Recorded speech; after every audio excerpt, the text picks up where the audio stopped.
Greg right now, followed by the Lifetime Achievement Award.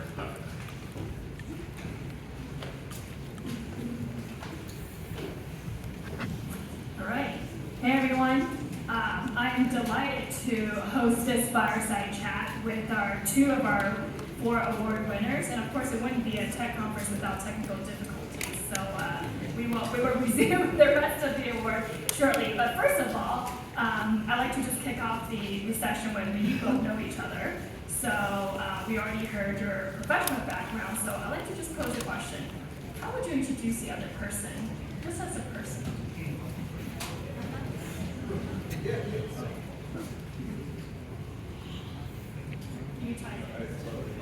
Hello. Can we have the microphone on or actually here? Check. This one works. Excellent. All right.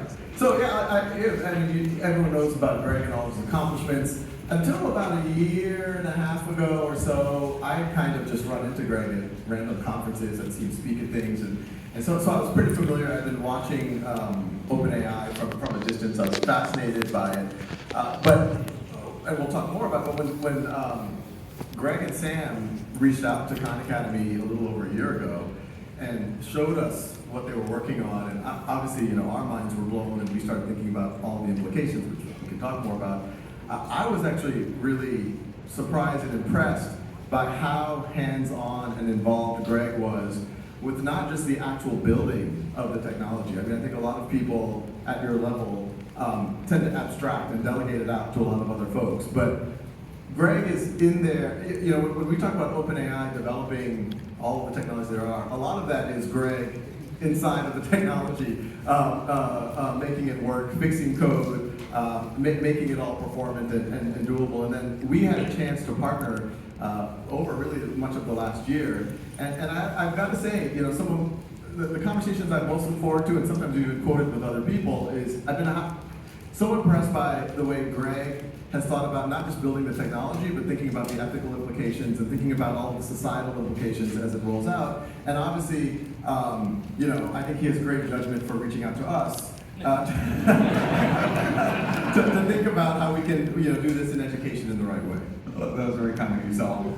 I mean, the funny thing for me is that I feel like I knew Sal far longer than he's known me through Kahn Academy, that I think I always really looked up to what he was doing there. The funny thing is, after I left Stripe and was thinking about starting an AI company, I was like, look, I don't know if I have the skills, I don't know if it's the right time, I don't know if I'll be able to do it. I had 2 other ideas on my list. One of them was VR, I kind of dug in, wasn't very excited about any of the applications there. By the way, is this microphone working? Yeah. Okay, perfect. And the other option was actually programming education. I felt like I had been a self-taught programmer. I basically used online, web, W3 schools and resources like that. And you just go through a lot of pain, right? There's all these sort of concepts like serialization that you basically rediscover for yourself, and someone could just tell you. They could just short circuit it, right? You could have that teacher who just kind of points out what you should be doing, kind of in response to where your strengths are, what you're excited about, that kind of thing. And I always looked at Khan Academy as kind of a quintessential example of what I would want to build, right? Can you actually make an impact on students everywhere?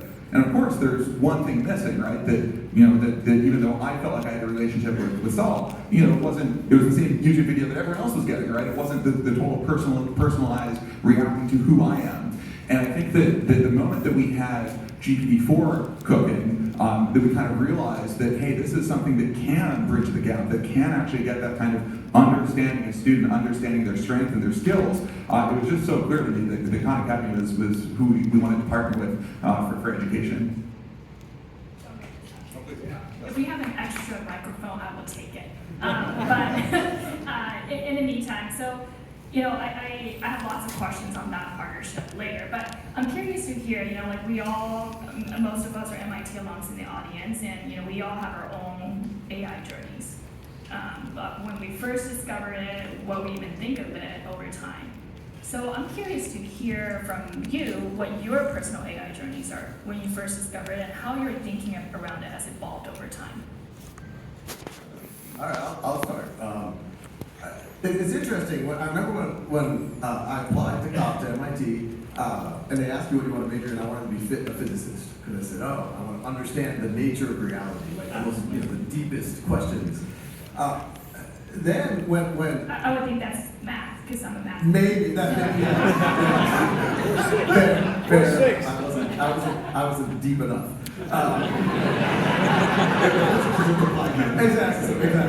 But then, this was right when computing was. I mean, obviously it's been around for a little while, but like the internet and all this. Is well, even better than understanding reality would be to create reality. And so that got me excited about computer science, is that you could create realities, and maybe one day there'll be virtual reality and all that.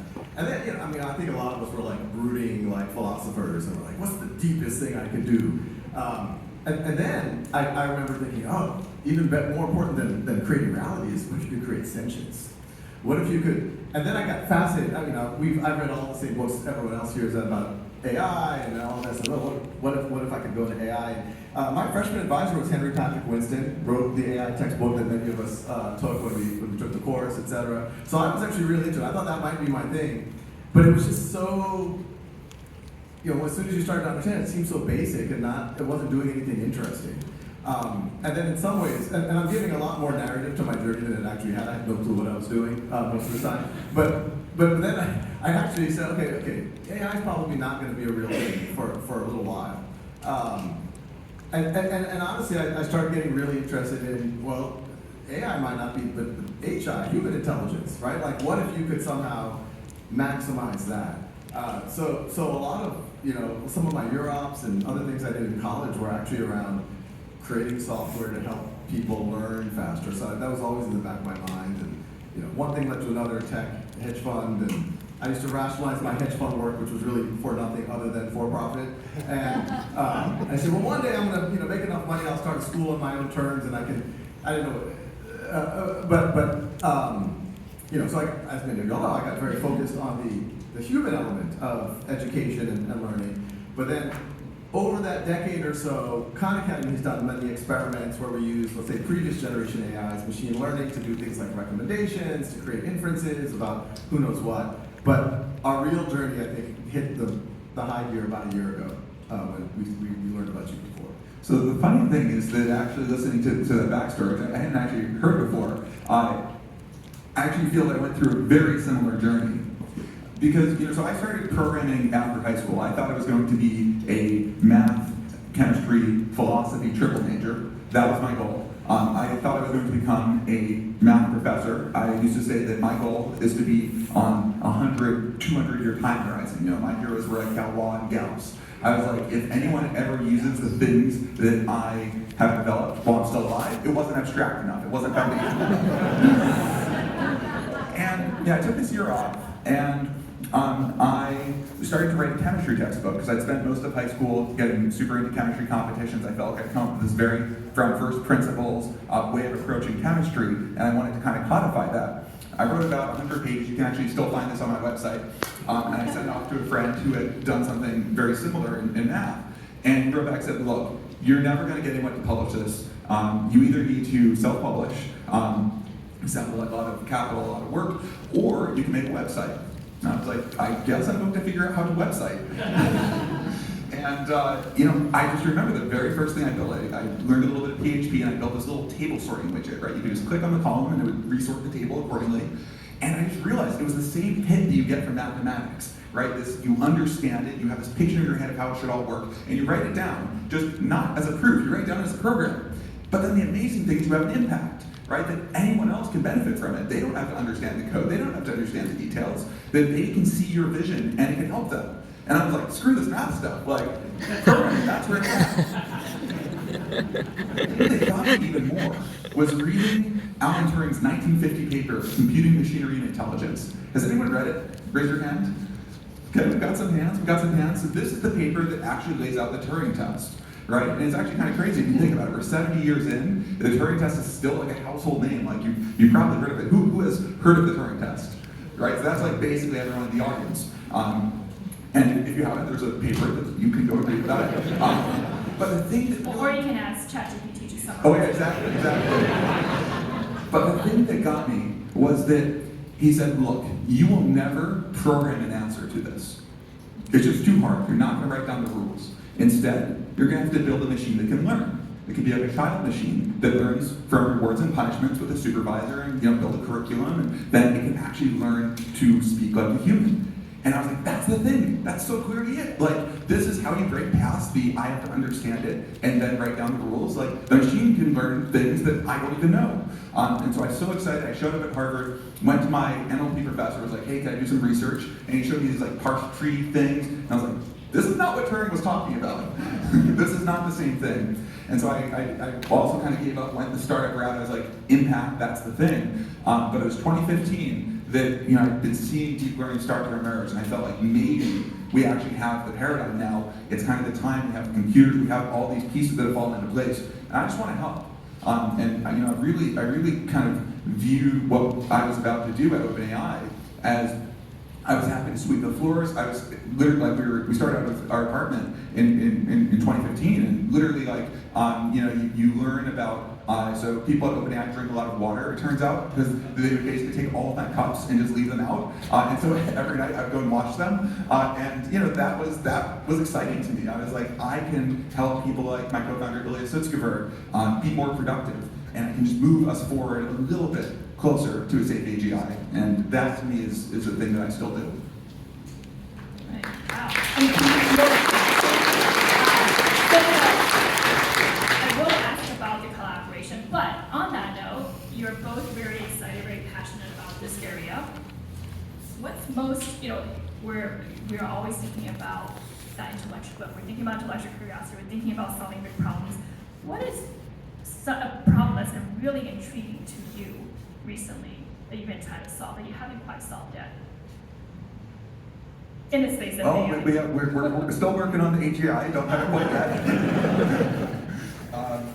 But yeah, I mean, look, like... Talk more about that, because this Sure. is a largely technical audience, so I would love to invite you to talk a little bit deeper about just in general AGI and so on. So in 2015, when we started out, people thought we were crazy. I think people still think we're a little bit crazy, but like just less than they used to. And I think that in order to build anything real, you kind of have to go through that cycle, right? You have to sort of see this vision that no one else does, because if other people saw it, they probably would have done it already. And I think that for us, that, and it's actually, again, kind of common to the stories that Saul and I just told, that we were all inspired by the idea of really building an AI, right? When you see the upside, right? You see the potential of humans, we're limited. We know that, right? That we don't get along all the time, that there's problems that we're causing to our own planet. And the flip side too is like, that it's actually like great to have people experience and be alive and feel joy, and we want more of that. We want that throughout the cosmos. And there's a lot of details to figure out on exactly what the right long-term future for humanity is, but it feels like maybe that through building better tools, through technology, that we can actually help achieve, what human potential is. And so the only question is how. Like, is it actually feasible? That, where can technology slot in and where shouldn't it, right? Like, what's the way to kind of shape the direction? And I think that that was kind of the overall ethos, is we kind of felt like, okay, like deep learning seems to be kind of working, right? And again, it was 2012, you could kind of see that, it was the first time that people had solved a problem using neural nets that they couldn't solve any other way. But there's so far to go from there to something actually useful. And I think ChatGPT was the first time we kind of built something useful enough that people outside of the tech sphere would benefit from it and really wanted to use it. And so I think that the question now is like, okay, so you have this great technology. It's not enough just to build the technology, right? And this is where the partnership with Kahn and others really comes into play. That we're not experts in how to work with students and children, right? We're not experts in how to sort of think about the relationship with teachers and how schools work. But we know people who are, and they're very excited to apply this kind of technology. So I think that figuring out the right way to solve technical problems and then getting leverage through people like Saul is actually the core thing that we're in this loop of doing. We're just going to keep doing it again and again until we've achieved something truly great. I'll just follow up right on top of that one. When Greg first showed GPT-4, I was blown away, and I was also a little insecure. I was like, will there even be a Khan Academy in 4 or 5 years? Can GPT-7 just